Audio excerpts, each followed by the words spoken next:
नमस्कार, मैं हूं पंकज झा। आप मेरे साथ देख रहे हैं ऑफ द रिकॉर्ड। सवाल ये है अब कि सुशील मोदी का क्या होगा, यानी बिहार की मोदी का क्या होगा। बीजेपी के मन में सुमो को लेकर क्या है। सुमो यानी बिहार में सुशील मोदी को सुमो कहते हैं।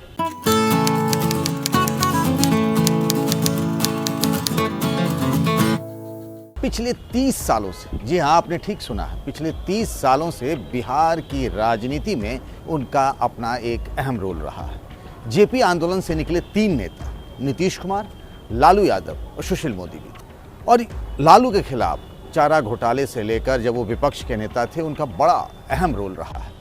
लेकिन पिछले 2-3 दिनों से बिहार की राजनीति में, खासतौर से एनडीए की राजनीति में जो कुछ हो रहा है, उससे बहुत बड़े सवाल खड़े हो रहे हैं कि आखिर क्या होगा सुशील मोदी का, जो पिछले 15-20 सालों से बिहार में बीजेपी को एक तरीके से वही संभाल रहे थे। उनके और नीतीश कुमार के रिश्ते कुछ फिल्म शोले के जो जय और वीरू है ना, उस तरह के थे। मतलब ये कहते थे लोग कि अगर आपने नीतीश कुमार को देख लिया तो समझ जाइए कि सुशील मोदी भी कहीं आसपास ही होंगे, या कोई किसी ने कहा कि अगर आपने सुमो को देख लिया तो नीतीश भी कहीं आसपास होंगे, यानी दोनों एक सिक्के के 2 पहलू हैं। मुझे याद है 2015 के विधानसभा चुनाव के नतीजे आ रहे थे और मैं व्यक्तिगत तौर पर ये बात कह सकता हूँ। वोटों की गिनती हो रही थी, नतीजे आ गए थे, ये साफ हो गया था कि लालू और नीतीश की यानी महागठबंधन की सरकार बन रही है। नीतीश कुमार प्रशांत किशोर के साथ बैठे हुए थे। तब उन्होंने एक बात कही थी 2015 में, जब बीजेपी से बिल्कुल 36 का रिश्ता था। नीतीश ने कहा था कि एक अलायंस पार्टनर के तौर पर, डिप्टी सीएम के तौर पर सुशील मोदी को की कमी महसूस करेंगे। और ठीक 5 साल बाद जब उन्होंने मुख्यमंत्री पद की शपथ ली ना नीतीश कुमार ने, तब जब उनसे ये सवाल हमने पूछा कि क्या उन्हें इस मंत्रिमंडल में सुशील मोदी की कमी महसूस होगी, तो उन्होंने कहा हाँ। अब बिहार की राजनीति में सुमो के लिए अब कोई जगह बची नहीं है। पार्टी का संगठन हो या फिर नीतीश सरकार में बीजेपी का जो कुछ भी हो, सब कुछ पूरा का पूरा रोल वही तय करते थे। टिकट बंटवारे में इस बार भी उनकी खूब चली, मतलब वो डॉन थे एक तरीके से।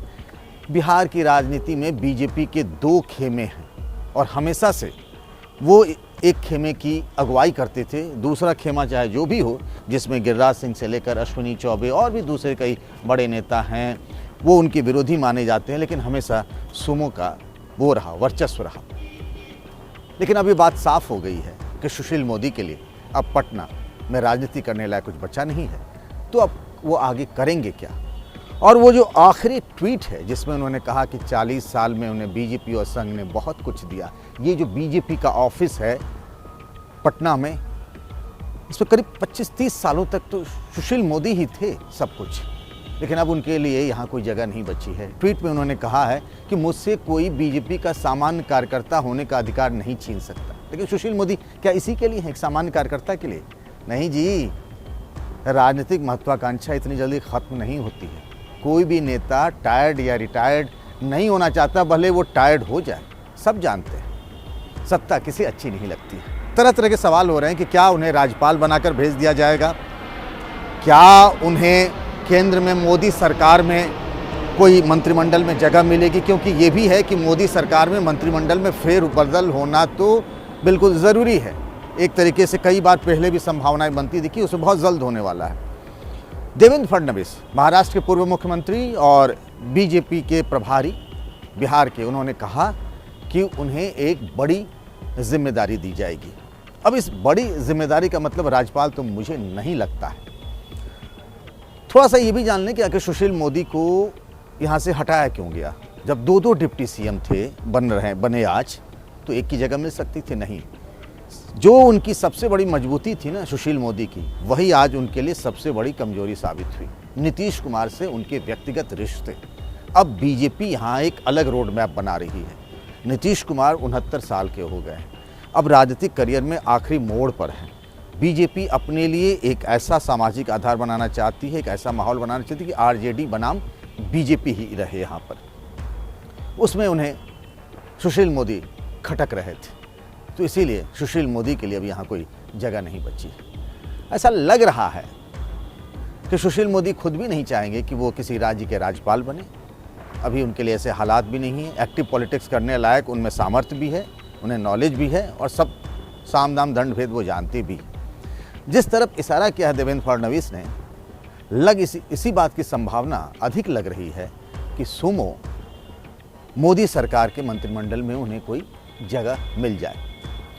रामविलास पासवान नहीं रहे, वो राज्यसभा के सांसद थे, तो उस पर उपचुनाव होकर के उन्हें राज्यसभा भेजा जा सकता है। देखिए कितना कॉमन है नीतीश कुमार और सुशील मोदी में।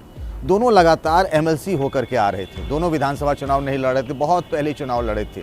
नीतीश कुमार भी मुझे लगता है 1985 में वो विधानसभा चुनाव लड़े थे नीतीश कुमार। सुशील मोदी भी बहुत दिनों से विधानसभा का चुनाव नहीं लड़े थे।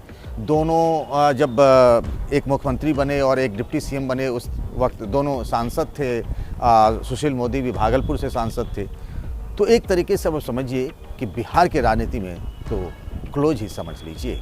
दिल्ली की राजनीति उनके लिए एक नया ठिकाना हो सकती है, इस बात की संभावना है। एबीपी न्यूज़ आपको रखे आगे।